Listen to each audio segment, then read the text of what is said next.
아내들아, 이와 같이 자기 남편에게 순종하라. 이는 혹 말씀을 순종하지 않는 자라도 말로 말미암지 않고 그 아내의 행실로 말미암아 구원을 받게 하려 함이니, 너희의 두려워하며 정결한 행실을 봄이라. 너희의 단장은 머리를 꾸미고 금을 차고 아름다운 옷을 입는 외모로 하지 말고, 오직 마음에 숨은 사람을 온유하고 안정한 심령에 썩지 아니할 것으로 하라.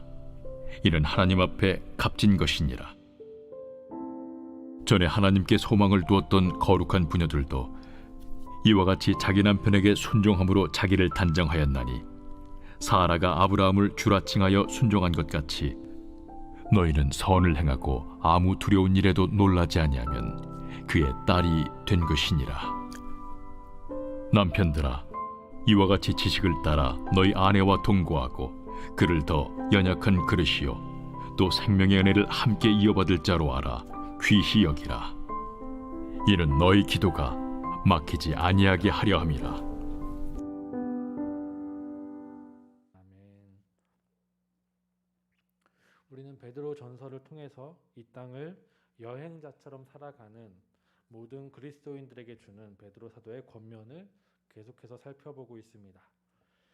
그리스도인들을 포함한 모든 사람들은 이 땅에서 살아가고 있죠. 이 세상의 법과 질서를 따라 살아가고 있습니다. 물론 그리스도인들에게는 하나님 나라와 하나님의 법이 있죠. 하나님 나라의 질서가 있습니다. 하지만 우리는 이 땅의 여행자처럼 살아가기 때문에 이 땅의 질서에 순종하며 살아가야 합니다. 그러나 베드로 사도는 한 가지를 붙여요. 주를 위해서 순종하라고 이야기합니다. 이 땅을 살아가는 가운데서 이 땅의 법과 질서에 순종하지만 주를 위해서 순종하라는 것이죠.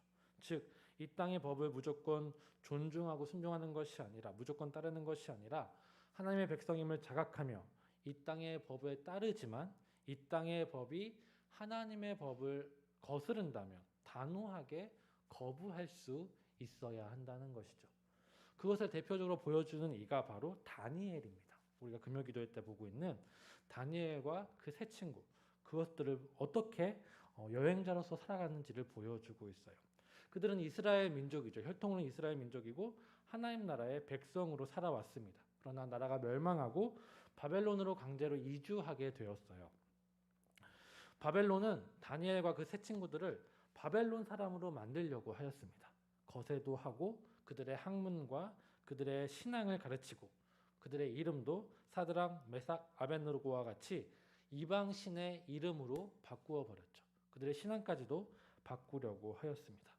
강제로 이스라엘 사람이지만, 하나님의 백성이지만 바벨론 사람이 되어야 하는 상황 속에서 그 다니엘과 세 친구들은 자신이 여행자임을 자각하기 위해서, 하나님 나라의 백성임을 자각하기 위해서 한 가지 선택을 합니다. 무엇이냐면 왕의 음식을 먹지 않는 것을 선택을 하죠. 단호하게 왕의 음식을 거부하였어요. 또 이후에 다니엘을 보면 페르시아가 들어섰을 때에도 왕의 명령으로 기도를 하지 못하게 함에도 불구하고 그 법을 어떻게 하죠? 단호하게 거부합니다. 하나님의 백성이기 때문에 나는 당연히 기도해야 한다고 생각하면서 그 법을 거부하고 죽음을 불사하고도 세상의 법을 거부하였어요. 다니엘은 바벨론과 페르시아에 속하며 왕을 섬겼고 무사람을 공경하며 그 나라의 법과 질서를 따르는 관리로 성실하게 살았지만, 그 나라의 법과 질서를 존중하였지만 하나님 나라에서 온 여행자로서 정체성을 공고히 지키며 살았던 것을 우리는 볼 수 있습니다. 우리가 이 땅을 살아가는 것도 다니엘과 같이 살아가는 것이죠. 베드로 사도는 그것을 다니엘과 같이 살기를 권면하고 있는 것입니다. 그런 맥락 가운데 우리가 3장을 읽어봐야 합니다. 베드로 사도는 오늘 남편과 아내들에게 여행자로 사는 것이 무엇인지를 가족관계 가운데서 권면하고 있습니다. 3장 1절입니다. 아내들아, 이와 같이 자기 남편에게 순종하라 라고 말씀하고 있어요. 아내들아, 이와 같이 자기 남편에게 순종하라. 베드로 사도는 먼저 아내들에게 남편에게 순종하라고 권면하고 있습니다. 이 순종하라는 권면을 바로 이해하기 위해서는 앞에 붙인 이와 같이라는 말을 집중해 볼 필요가 있어요. 이와 같이는 앞에 어떤 내용이 나온다는 거예요. 그것처럼 너희 아내들도 순종하라라고 이야기하고 있죠. 이 이와 같이를 받는 것은 앞에 2장 18절에 나온 사환들아 범사에 두려워함으로 주인들에게 순종하되 선하고 관용하는 자들에게만 아니라 까다로운 자들에게도 그렇게 하라라는 말씀을 받는 접속사예요. 즉 남편에게 순종하는 데 있어서 사환이 즉 종이 까다로운 주인, 불의한 주인에게 순종하는 것처럼 순종해야 한다라고 말하고 있는 것이죠.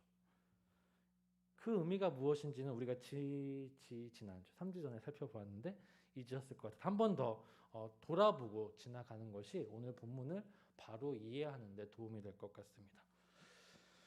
먼저 베드로 사도는 사환들에게 한 권면을 이렇게 이야기하죠. 종들에게 이 땅을 살아가는 종들에게 이야기합니다. 근데 이 종들에게 하는 말은 단순히 종의 신분에 있는 사람들만 이야기하는 것이 아니라 이 땅을 살아가는 모든 성도에게 하고 있는 말이라고 생각할 수 있어요. 왜냐하면 우리는 이 땅을 살아가는 가운데 고용주의 입장에 있기도 하지만 고용자의 입장에 있기도 하기 때문이죠. 누구나 완전한 고용하는 입장에만 있을 수 없습니다. 우리는 누군가의 고용받는 자리에 있고 사원의 자리에 있기 때문이죠. 즉 이 세상의 구조 속에서 사원이 아닌 자리에서 살아가는 사람은 단 한 사람도 없습니다. 딱 한 사람이 남겠네요. 가장 위에 있는 사람 한 사람이 남겠네요. 즉 모든 사람은 사원으로서 살아가는 것이죠. 사원으로 살아가는 그리스도인들에게 베드로 사도는 주인들, 상급자들, 상사들에게 순종해야 한다라고 권면하고 있어요. 그런데 한 가지 더 붙죠. 불의한 주인들에게도 순종해야 한다라고 이야기합니다. 나에게 잘해주고 정직하고 진실하게 행하는 상급자, 상사들뿐 아니라 나를 이용하고 나에게 함부로 하고 거짓말을 하는 불의한 악한 상급자들에게 대해서도 순종하라고 이야기하죠. 이 권면은 단순히 불의와 악이 있음에도 불구하고 그것에 순종하라고 말하는 것이 아니라는 겁니다. 베드로 사도의 권면은 주인이 상급자가 다른 사람이 나에게 불의한 일을 한다고 하더라도 성도라면 자기 자리에 있는 자리에서 자신이 할 수 있는 한 의롭고 진실한 삶을 살라고 권면하고 있는 것이죠. 무슨 말이냐면 나는 종의 신분, 사원의 신분이기 때문에 종으로서의 책무를 다 하라는 거예요. 나의 상급자, 다른 사람이나 아무리 불의하고 거짓말을 한다 하더라도 나는 내 자리에서 내가 해야 할 것을 다 감당하라는 거죠. 즉 종에게, 사원에게, 불의한 주인에게도 순종하라는 말은 주인이 너에게 불의하게 행한다 하더라도 너는 너의 자리에서 의로운 일을 행하라는 말인 거죠. 왜요? 종의 의는, 종의 의로움은 주인에게 순종하는 것이기 때문이에요. 예수님께서 다른 사람들에게 불의한 일을 당하셨지만 그것에 저항하기보다 자신의 자리에서 자신에게 주어진 합당하고 의롭고 진실한 일을 함을 통해서 구원을 이루신 것처럼 성도들에게 그렇게 살아갈 것을 권면하고 있는 것입니다. 군대 이야기를 잠깐 꺼내보도록 할게요. 제가 군대에 있을 때 이야기예요. 군대는 계급 사회죠. 상급자와 하급자가 분명하게 나누어져 있습니다. 상급자는 하급자에게 과한 요구와 불이한 요구를 해도 하급자는 그것에 따를 수밖에 없어요. 저도 상급자에게 폭언을 당하기도 했고 누군가가 상급자에 의해서 폭력을 당하는 것을 보기도 했습니다. 근데 이등병이기 때문에 전 아무것도 할 수 없었죠. 그때 어떤 친구들은 용기 있게 그 부조리를 국방부에 고발한 적이 있어요. 그것을 통해서 중대장이 잘렸고 고발한 선임들은 영창에 가기도 했습니다. 그리고 그 친구는 다른 부대로 갔습니다. 근데 그것 때문에 그 부조리가 불의가 변하지는 않았던 것 같아요. 오히려 사람들은 그 친구를 미워했죠. 그 친구가 그저 자식이 편하기 위해서 고발했다라고 생각했기 때문입니다.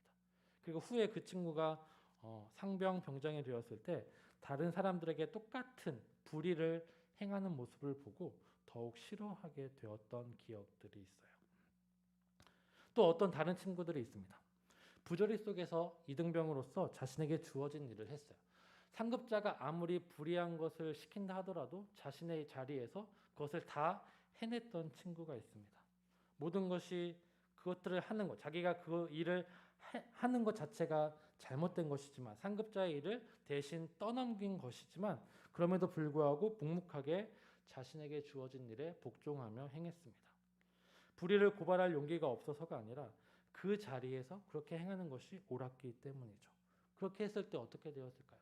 그는 사람들에게 인정받게 되었어요. 그리고 그가 상병 병장이 되었을 때 그 불의에 대해서 싸울 수 있는 힘을 얻게 되었고, 다른 후임들에게 불의를 행한 것이 아니라 자기가 행했던 동등한 책임과 업무를 받고 행동하였습니다. 그로 말미암아 그 부대의 분위기가 바뀌게 되었죠. 상급자인 그가 하니까, 또한 그가 이전에도 열심히 고생하고 노력했던 사람임을 알기 때문에 그 본을 통해서 부대가 변하게 된 것입니다. 즉, 자신이 있는 자리에서 최선을 다함을 통해서 그 자리에 불의를, 부조리를, 잘못된 것을 변화시킨 것이죠. 종으로서 어쩔 수 없이 순종하는 것이 아니라 자신의 의를 가지고, 분명한 의로움과 진실함을 가지고 순종했을 때 그 불의한 주인까지도 변화시킬 수 있는 것입니다. 이제 베드로 사도는 그 기준을 가정에서도 동일하게 적용하기를 바라고 있는 것이죠. 이와 같이라는 말은 그것입니다. 당시 남성 중심의 사회였고 여성은 약자였어요.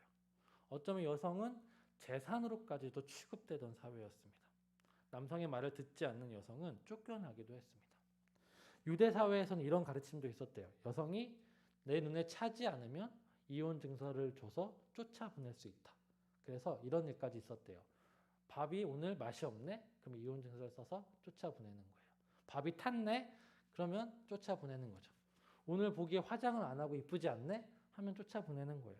그 정도로 여성들이 핍박을 받고 약자였던 시대였죠.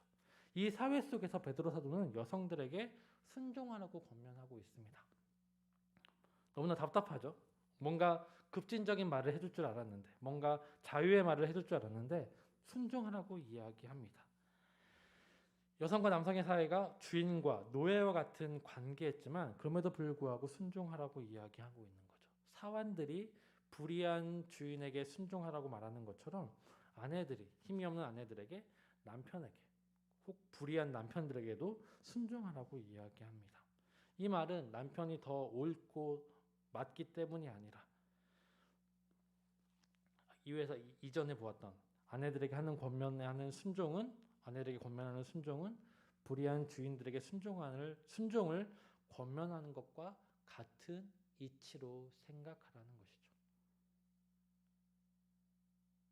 원래 하나님께서 주신 가정은 남자 여자가 한 몸이 되는 아름다운 가정이었죠. 남자가 더 높고 여자가 더 낮다, 그런 관계가 아니었습니다. 둘이 동등한 관계였죠. 여자를 남자의 갈빗대에서 빼내었다는 것은 둘 관계가 동등함을 강조하기 위한 표현입니다. 그러나 그 아름다운, 둘이 동등한 관계로서 한 몸이 되는 아름다운 남자와 여자의 가족의 관계가 죄로 말미암아 어그러졌죠. 그래서 남자와 여자가 동등한 한 몸이 아니라 서로가 서로를 지배하려는 관계로 바뀌게 되었습니다. 창세기는 그 관계를 이렇게 표현합니다. 우리 3장 16절 하반절의 말씀입니다. 너는 남편을 원하고 남편은 너를 다스릴 것이다 라는 거죠. 이 원하다는 말은 욕망하다, 탐하다라는 말 의미입니다. 그렇다면 이것이 어떤 의미일지 조금 모호하죠. 여자는 남자를 원하고 남자는 아내를 다스릴 것이다. 이것이 어떤 의미인지 좀 더 명확하게 볼 수 있는 것은 4장 7절과 함께 보면 좀 더 명확하게 볼 수 있어요. 죄가 너를 원하나 너는 죄를 다스릴 것이다. 원하다, 다스리다. 3장 16절에서 나타난 원하다, 다스리다. 똑같은 단어를 사용하고 있습니다. 원하다 다스리다, 여기서 나타나는 원하다 다스리다 똑같은 단어를 사용하고 있어요. 4장 7절은 가인이 아벨에 대한 질투를 가지고 죽일 생각을 하죠. 그 마음을 보고 하나님께서 죄가 너를 원하나 너는 죄를 다스려라 라고 말씀하시는 장면이죠. 여기서 원하다는, 죄가 가인을 원하다는 것은 갈망하고 탐한다는 거죠. 뭐예요? 가인을 지배해서 죄를 짓게 만들기 위해서 죄가 가인을 원하고 있다라는 겁니다. 지배 관계를 이야기하는 거죠. 죄가 가인을 지배하려고 하는 거예요. 가져서, 개걸스럽게 가져서 자기 뜻대로 하게 만들고자 하는 것이죠. 그러나 하나님께서는 어떻게 말씀하셔요? 죄가 너를 지배하려고 하지만, 너를 탐하여서 지배하려고 하지만 너는 오히려 그 죄를 주관하고 다스려야 된다라고 말씀하시는 거죠. 그러나 가인은 결국 죄의 지배를 받게 되었습니다. 즉 남자와 여자의 관계에서도 마찬가지, 아내와 남편의 관계에서도 둘이 동등한 하나의 한몸된 동등한 관계로 만들어가는 것이 아니라 서로가 서로를 지배하려는 관계로 바뀌었다는 겁니다. 아내가 남자를 탐함을 통해서 남자를 자기 마음대로 하려고 하는 관계로, 남자도 그 여자를 지배하고 주관하려는 관계가 된 것이죠. 동등한 관계가 깨어지고 서로 지배하고 주관하려는 관계가 되어버린 것입니다.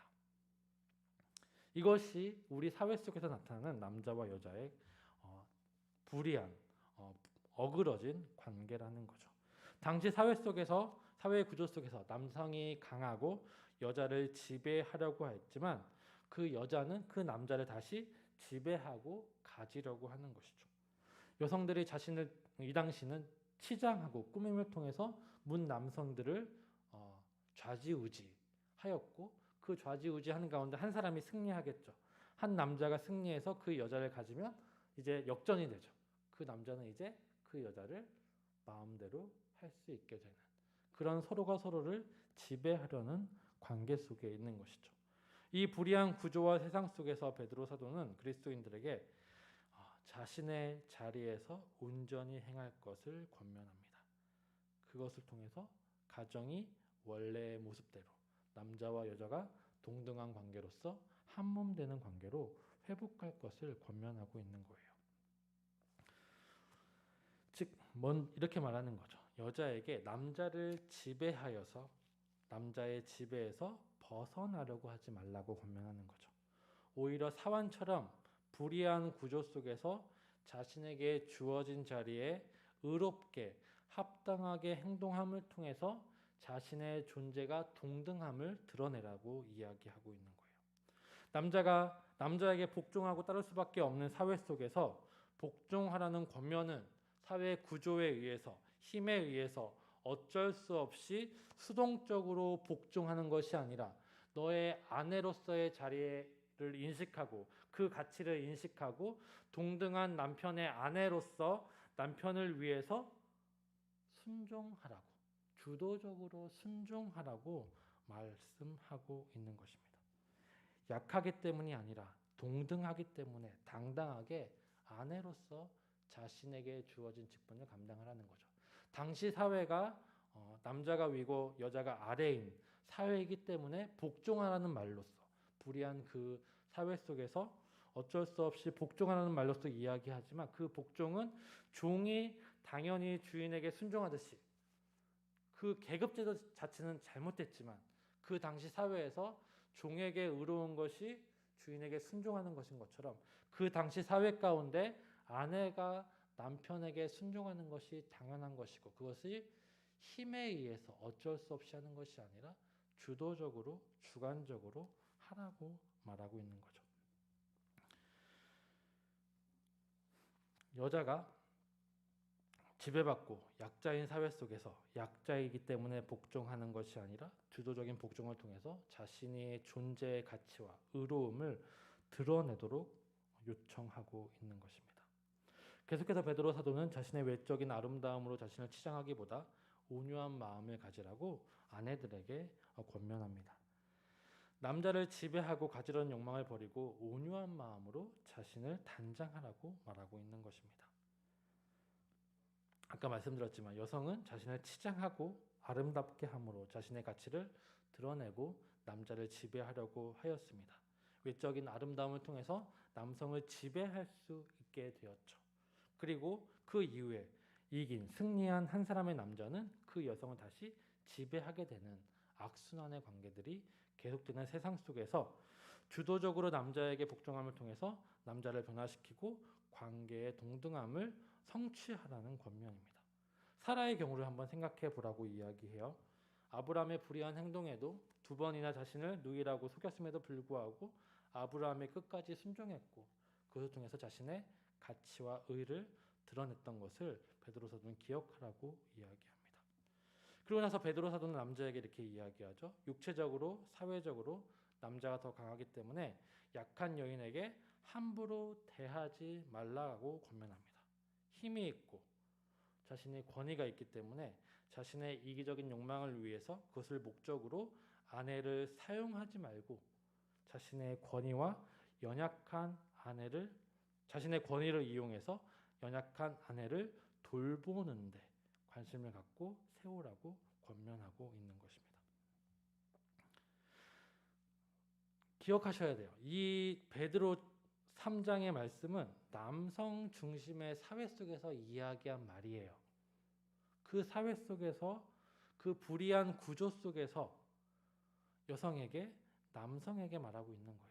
남성 중심의 사회 속에서 여성이 남성에게만 맞춰줘야 하는 사회 가운데 남편에게 아내를 위해 가정을 위해 희생하고 옳은 것을 생각하고 행하라고 권면하고 있는 것입니다.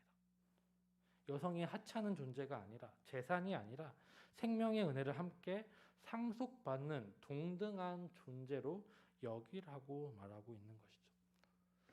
이 말씀을 그냥 문자 그대로 이해해서 우리 가족 가운데 아내는 남편에게, 남편 아내에게, 남편 아내에게 봐봐 복종하라고 했잖아. 내 말을 따라 라고 요구하고 아내는 남편에게 봐봐 나를 위해 나를 연약한 그릇으로 하기 위해서 나에 대해서 좀 더 알려고 노력해야지 라고만 서로가 서로에게 요구만 해서는 안 된다는 거예요. 이것은 그 당시 사회 속에서 어그러진 사회 속에서 힘이 있는 남편에게 그 힘을 가지고 자신의 이기적인 욕구를 이뤄내는 것이 아니라 연약한 자를 배려하고 이해하기에 더 힘쓰라고 요구하는 것이고 힘이 없는 아내에게 뭐라고요? 힘이 없어서 어쩔 수 없이 순종하고 관계 맺는 것이 아니라 적극적으로 자신의 자리에서 자신의 의로움을 드러내라고 권면하고 있단 말이라는 겁니다. 베드로 사도는 성도들에게 요구하는 것은 이 어그러진 세상 속에서 잘못된 구조와 불의한 세상 속에서 순응하지 말고 그 속에서 적극적으로 선을 행하고 의를 나타내라고 요구하고 있는 거예요. 사환이 종이 주인에게 그렇게 한 것처럼 가정 안에서도 그런 일들이 있어야 한다는 겁니다. 베드로 사도의 권면의 목적은 하나님께서 주셨던 온전한 가정의 회복, 관계의 회복에 있어요. 서로가 서로를 지배해서 봐봐 내가 더 주도권을 받기 위해서 당신이 나에게 관심을 더 갖는다면 내가 복종할게. 네가 나에게 복종하면 내가 너에게 좀 더 관심을 갖고 연약한 그릇으로 여길게 하면서 여전히 지배 관계, 누가 누구를 더 주도권을 잡고 지배하려느냐에 관심이 있는 것이 아니라 어떻게 하면 우리 가정의 관계가 원래 하나님께서 요청하셨던 온전히 하나 된 동등한 관계가 되어갈 것인가를 고민하는 관계가 되는 거죠. 이 시대에는 오히려 반대일 수 있어요. 여성이 더 강할 수 있어요. 그렇죠? 남성에게 오히려 복종만 요구하는 관계, 가정도 있을 수 있어요. 그렇죠? 아닌가요? 저는 아니에요. 저희는 동등하려고 노력하고 있습니다. 참 힘든 것 같아요, 그것이. 왜냐하면 우리 본성이 지배하려고 하기 때문이죠. 서로 주도권을 얻고 내 마음대로 내 이기심과 내가 하고 싶은 대로 우리 가정의 주도권을 이끌어가고 싶어 하기 때문이에요.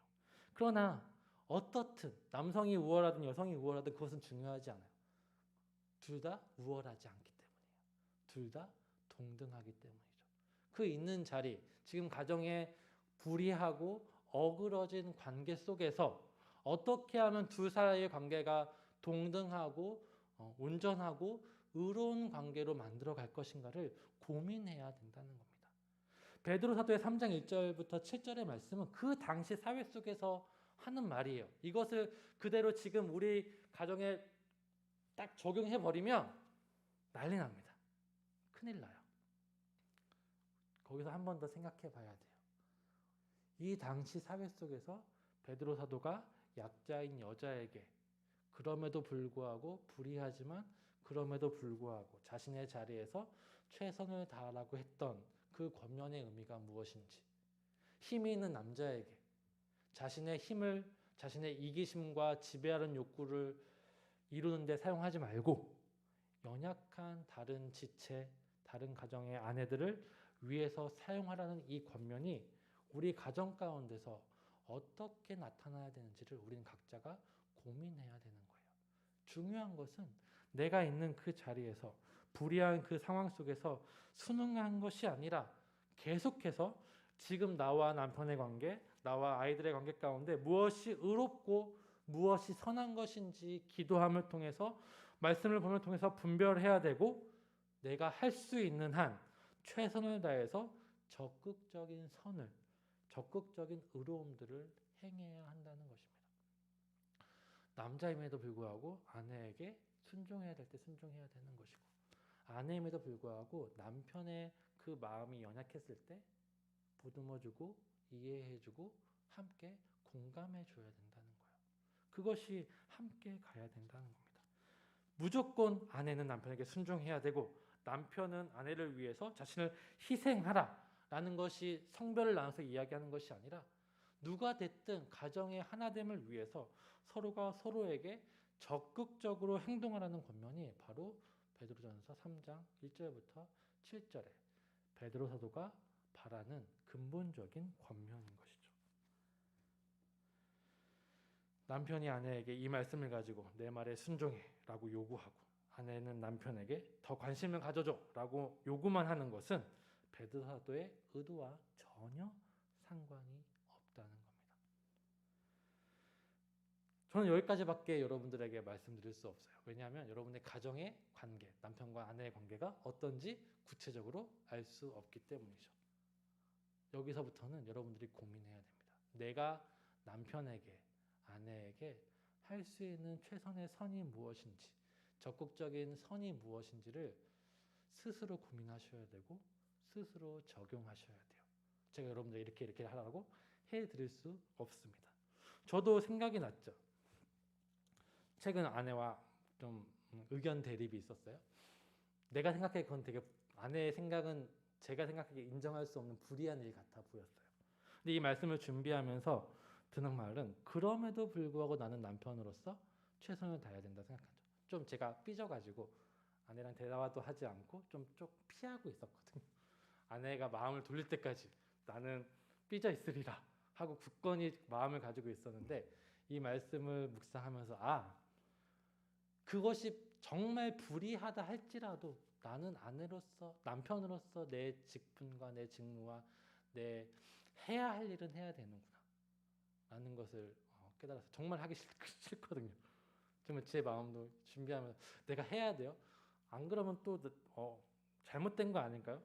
내 불의한 것에 내가 순응하는 거 아닐까요? 라고 했지만 그걸 통해서 아내의 마음을 바꿀 수 없고 그것을 통해서 내 삐짐을 통해서 내 침묵을 통해서 가정을 온전케 할 수 없다는 것을 본문을 통해서 깨닫게 되는 것 같습니다. 각자가 또 생각하시는 것들이 있을 거예요. 그것을 고민하고 생각하고 적용해 봤으면 좋겠어요. 서로를 위해, 가정을 위해 서로에게 관심을 가지고 서로에 대한 의무를 충실하게 하며 서로의 요구에 순종하는 관계로 나아가야 할 것이 우리 가정들이 가져야 할 모습입니다. 가장 중요한 것은 이것이죠.